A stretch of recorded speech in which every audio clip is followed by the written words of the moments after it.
Let that title sit with you for a moment. Don't rush past it. Don't intellectualize it or deflect it with a laugh. Just let it land where it needs to land. Because for some of you reading this right now, that sentence is going to feel like a mirror held up in a room you thought was dark. She is not confused about you. She never was. She knows. She's known for a while, actually, longer than you realize, longer than she might even admit out loud. What she's turning over in her mind, what she keeps circling back to when the room is quiet, is a different question altogether. Not how do I feel about him, but rather, does he know who he is? And that distinction, that one quiet, devastating distinction, is the difference between a love that lasts and one that slowly, painfully unravels.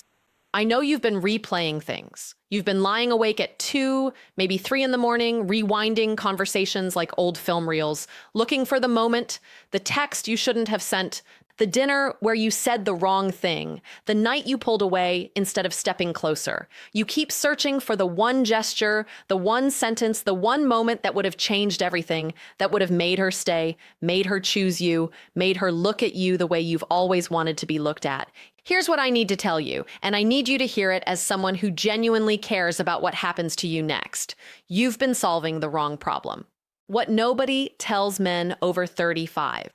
If you're a man in your 30s, 40s, or 50s, whether you're freshly divorced, newly widowed, quietly drifting from someone you still love, or out in the dating world for the first time in what feels like a lifetime, this is written for you, not for the 22-year-old swiping through apps on a Sunday afternoon with nothing to lose. For you, the man who has lived, who has loved, who has hurt and healed and maybe hurt again. The world gives older men a lot of advice. Retirement portfolios, blood pressure checks, legacy planning, career pivots. What it doesn't give older men, what it has almost completely failed to offer, is an honest, grounded education in emotional intimacy, in love psychology, in the actual mechanics of what makes a woman feel safe, chosen, and deeply connected to a man. Society assumed you already knew, or worse, it assumed you didn't need to know, that emotional knowledge would just arrive with age, like gray hair or reading glasses. It doesn't. In fact, the opposite often happens. The older we get without having examined our emotional patterns, the more fortified they become. We get more guarded, more armored, more convinced, sometimes unconsciously, sometimes loudly. That vulnerability is something we should have outgrown by now. That needing connection is somehow undignified. That real men don't examine their feelings, they manage them from a distance. And that belief, that iron, inherited belief, is quietly dismantling relationships that could otherwise be the most meaningful of your entire life. The real thing that's missing. Here's the question most men in this situation are quietly asking themselves. What am I doing wrong? What do I need to fix? They think the answer is romance, that they need to be more spontaneous, more grand, more of the things they've seen in movies and heard in songs. Or they think it's charm, that they need to be funnier, smoother, more effortlessly magnetic. Or chemistry, that spark, that electricity, that intangible thing they either have or they don't. None of that is the real answer. What's actually missing, and what, once you understand it, will reframe every relationship you've ever had, is something far less cinematic and far more powerful: emotional regulation. The ability to manage your own internal state without outsourcing that job to the woman you're with. I know that might sound clinical. Bear with me, because what I'm about to walk you through is going to change the lens through which you see everything. What her nervous system is actually asking. Here's what most men believe about attraction, that it's a transaction, that if you say the right things, do the right gestures, check the right boxes, romance, stability, humor, presence, love follows like a receipt at the end of a purchase. It's a comforting model. It's also almost entirely wrong. Attraction, especially for a woman who has lived enough life to truly know herself, is not a transaction. It's a nervous system response. Her body, her emotional intelligence, her accumulated experience with men is constantly, silently asking one question underneath every interaction with you. Is this man regulated or is he not? Not, is he successful? Not, is he tall enough, confident enough, accomplished enough, regulated? Can this man sit inside discomfort without needing me to pull him out of it? Can he hear no without punishing me through silence or withdrawal? Can he be disappointed? Genuinely, humanly disappointed without making his disappointment my responsibility to fix? This is where attachment theory enters the conversation. And I promise you, this isn't academic filler. This is the actual architecture of how human beings bond. We all develop early in life a kind of emotional template, a blueprint for what closeness looks, feels, and behaves like. Some people learn that closeness is safe and consistent and good. Many more of us, more than we'd like to admit, learn that closeness is unpredictable, that love disappears when you make mistakes, that affection is conditional, that you have to earn it, perform for it, hold your breath, and hope it stays. That second group grows into adults who either cling too hard, terrified of any distance, or avoid closeness altogether because the pain of losing it feels worse than never having it. And here's the part almost no one explains to men. A woman can feel your attachment wiring within minutes of real emotional exposure, not through what you say, through how you handle friction, through what you do when she creates even a small amount of distance. The test you didn't know you were taking, psychologists call it an attachment test, and almost every woman runs one early in a relationship, often without consciously realizing she's doing it. It usually looks completely ordinary. She cancels a plan at the last minute. She takes a few hours to reply to a text. She disagrees with you in front of others. She goes a little quiet, pulls back slightly, not necessarily with intention, just an old relational pattern running on autopilot, watching to see what happens to you when she creates a small gap. Most men fail this test, not because they're bad men, but because no one ever told them the test was happening. The failure comes in one of two forms: chasing or punishing. Chasing looks like texting again immediately, asking if everything is okay, subtly angling for reassurance that nothing has changed, that she's still there, that you haven't lost her. Punishing looks like going cold, withdrawing into silence, sulking, making her feel guilty for the space she created. Both responses, as different as they feel, communicate the exact same devastating thing. This man's emotional stability depends on my behavior. And once a woman senses that, once that registers somewhere deep in her nervous system, respect begins to drain from the relationship, quietly, steadily, even if attraction lingers for a while on the momentum of what you had before. Think about a man you've genuinely watched women respect. Not necessarily the most handsome man in the room, not the loudest, but someone who, when things got hard, when the moment got uncomfortable, didn't shrink and didn't explode. He stayed the same person, grounded, warm, unshaken.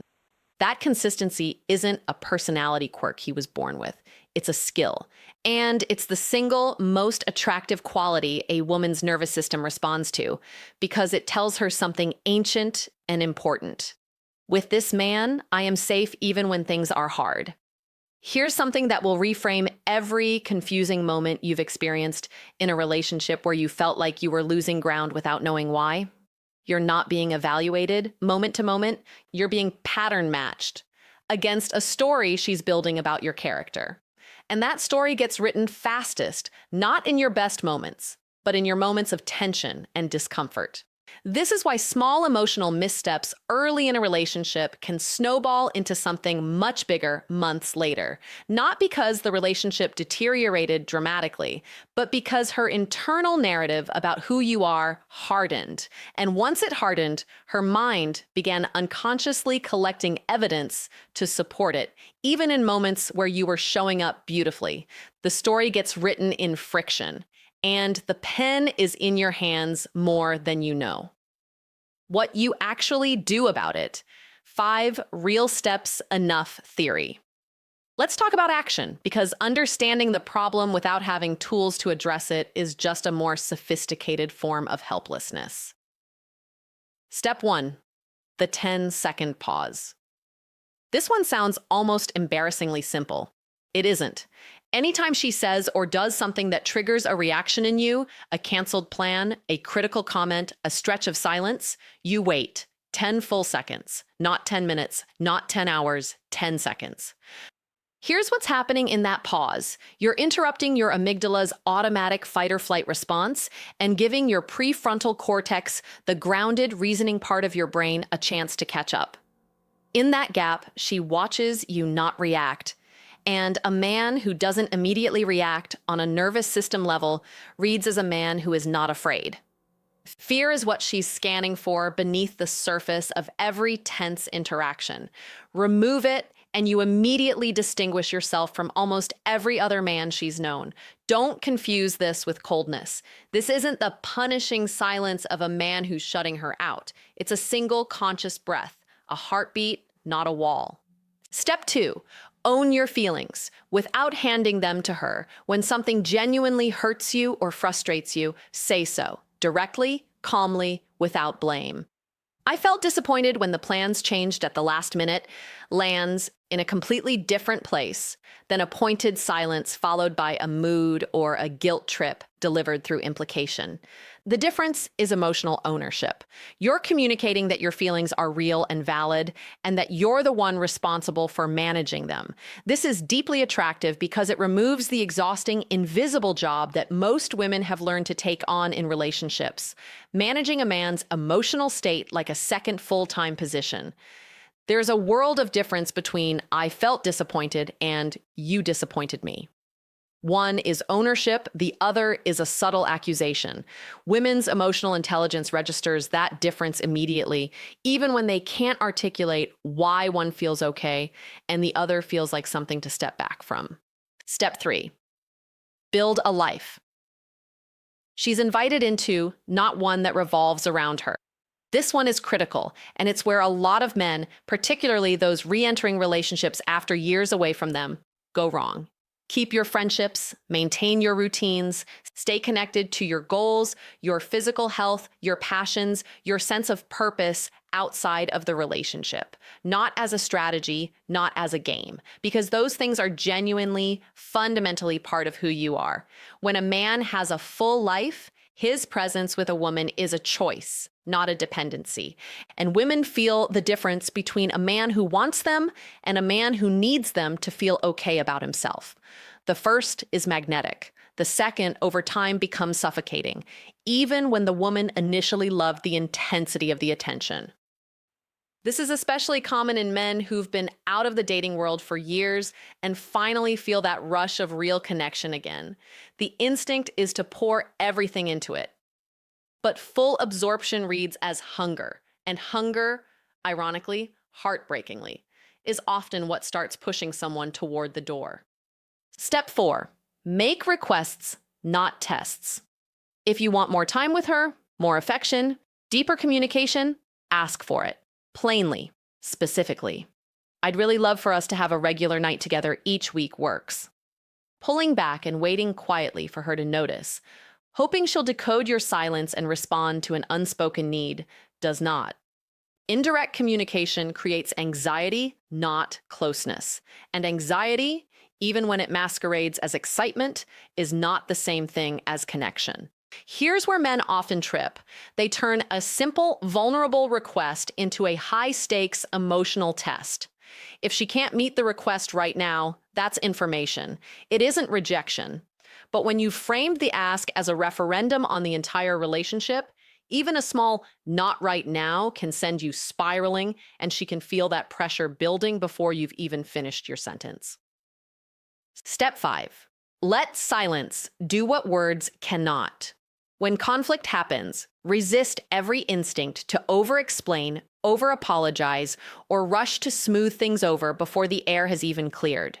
Sometimes the most powerful thing you can do in a difficult moment is simply hold steady. Stay present. Let the discomfort exist without trying to surgically remove it in 60 seconds. Over-explaining reads as anxiety, and anxiety, as we've established, is the opposite of safety. A man who can sit in an uncomfortable silence without unraveling, without reaching for his phone to send the follow-up text, without launching into a monologue about his intentions, demonstrates something no amount of words ever could. I am not afraid of this moment, and I am not afraid of you. Don't confuse this with using silence as a weapon. Going cold, withdrawing deliberately to punish someone, that's control. What we're talking about is composed stillness, present, warm, simply not desperate. Here's what I want you to see, because this is the thread that runs through all 5 of those steps. Regulate yourself first. Everything else follows. Not regulate her emotions, not manage the relationship from the outside in. Regulate yourself, your anxiety, your need for immediate resolution, your fear that silence means losing her, your compulsion to perform certainty you don't actually feel. Every one of those 5 steps is that same skill applied to a different surface. And the extraordinary thing, the thing that should fill you with something like hope, is that this is learnable. It is not a trait you either have or you don't. It is a practice, a daily, sometimes difficult, always worthwhile practice. The part nobody prepares you for. I want to talk about 3 o'clock in the morning, because theory is one thing. Understanding the psychology of attachment and regulation in the bright light of day, when you feel clear-headed and purposeful, that's one thing. Living it when your mind won't stop replaying a conversation from 6 hours ago is something else entirely. If you're lying awake tonight, turning over every word you said, wondering if you moved too fast or too slow, wondering if she's even thinking about you at all, I want you to hear this directly. That anxious loop is not a sign that something is broken in you. It's a sign that you care, filtered through old emotional wiring that was never taught how to sit still inside uncertainty. Most of us were never taught that. We were taught to fix, to pursue, to resolve. And so silence became synonymous with failure and stillness became indistinguishable from surrender. But here's the reframe that I genuinely believe can change everything for you. Silence held with intention is not emptiness. It's not weakness. It is, in fact, one of the loudest demonstrations of self-respect available to you, because it says, without a single word, I trust myself enough to not need an answer right now. Think about what you're actually building in these moments when you hold the line with yourself. Every time you resist the urge to chase, to over-explain, to perform a confidence you don't quite feel yet, you're not just managing a relationship, you're rewiring decades of conditioning that told you love is something you earn through anxious, relentless effort. You're becoming someone whose presence doesn't ask anything of the room because it's already whole. That's not a tactic. That's not a strategy to win someone back. That's just who you become. And that man, that grounded, self-possessed, fully alive man, is exactly who women are drawn to. Not because you performed it for her, but because you finally, genuinely stopped performing altogether. The hardest part is the waiting. I'm not going to pretend that patience is elegant or easy. It isn't. Some nights, it will feel close to unbearable. You'll want to send the text, make the call, force a resolution, any resolution, because even bad certainty feels preferable to hovering in the unknown. But every time you hold that line with yourself, you're proving something to the only person whose opinion genuinely determines the shape of the rest of your life, you. Whether this particular relationship works out, whether this specific woman becomes part of your story going forward or not, this version of you, regulated and grounded and unwilling to abandon yourself just to be chosen, is the man who eventually ends up loved well by someone capable of meeting him where he actually is. That isn't a consolation prize. That is the goal. It was always the goal. Even in the moments it looked like something smaller and sadder. So tonight, when the thoughts start their familiar spinning, when the what-ifs start stacking up and the silence feels heavy, remember this: the silence isn't costing you her. The chasing was. One last thing. I want to leave you with something that feels important, something that cuts underneath all the psychology and the framework and the practical steps.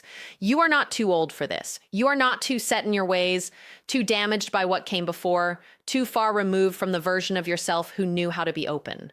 The fact that you're here, reading this, turning these ideas over in your mind, that is not a small thing. That is a man who still believes that something better is possible. That is a man who hasn't given up on himself, even when he might have had every reason to.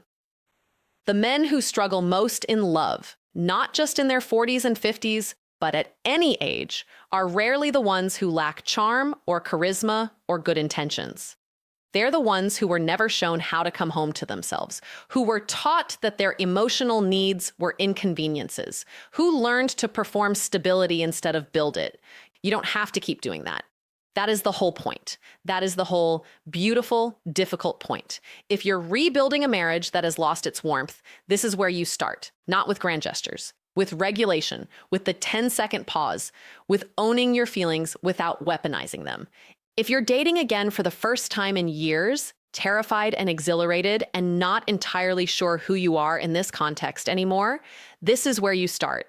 Not with the right profile, the right opener, the right strategy, with knowing yourself, with building a life full enough that you're choosing her presence, not depending on it. If you're healing from something that ended, something that broke you open in ways you're still discovering, this is where you start. Not by rushing back into something new before you've met the man you're becoming, with patience, with the quiet, radical practice of being okay inside your own skin. The relationship you actually want, the kind that doesn't just look good from the outside, but feels safe and real and deeply alive from within, is not built by becoming more impressive. It's built by becoming more you, the truest, most grounded, most emotionally honest version of you. She's not confused about how she feels. The question has always been whether you know how you feel about yourself. Now you have somewhere to start.